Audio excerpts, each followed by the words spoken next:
Si tu me disais qu'on aurait une moitié de l'équipe de Laval à Montréal presque, c'est sûr qu'il y a plusieurs choses qu'on n'attendait pas, incluant les blessures qu'on a vécues cette année, mais fier de l'équipe, fier des coachs et tous les joueurs qu'ils ne lâchent pas. Même hier, quand j'ai checké, je pense qu'on perdait 4-0, puis on avait peut-être 6 shots au net, mais ils n'ont pas lâché. Alors, ça démontre que l'esprit d'équipe qu'ils ont, puis l'engagement de jouer à chaque match, puis ça crée un environnement pour nos jeunes joueurs.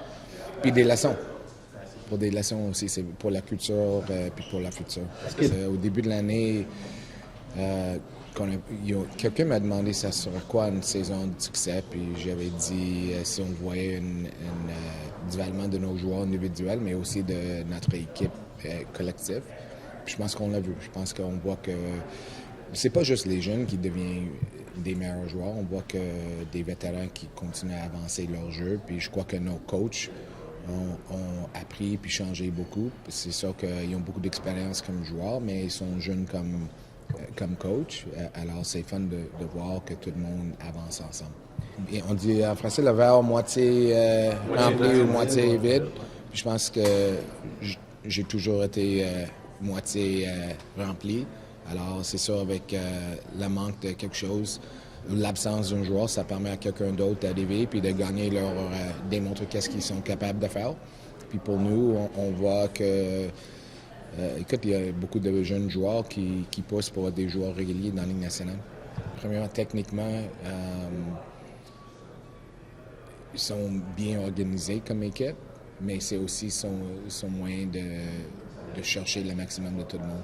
Puis il le fait de sa manière à lui-même. Il est capable de gérer des individuels ainsi que l'équipe.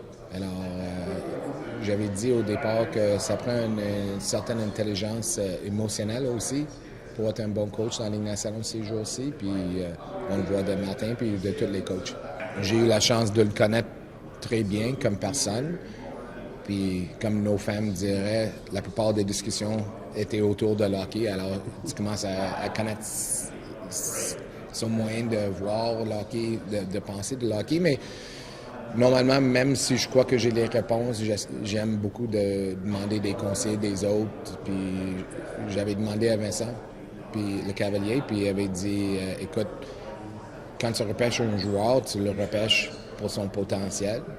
Si tu me demandes le gars qui a le potentiel pour être un des meilleurs coachs dans la Ligue nationale, Martin, c'est facile pour lui. Alors, c'est quelqu'un qui a quand même joué avec pour la plupart de sa carrière, qu'il connaît comme joueur, mais aussi comme coéquipier dans la chambre. Puis, sûrement, les autres, ils ont eu beaucoup de discussions autour de hockey aussi.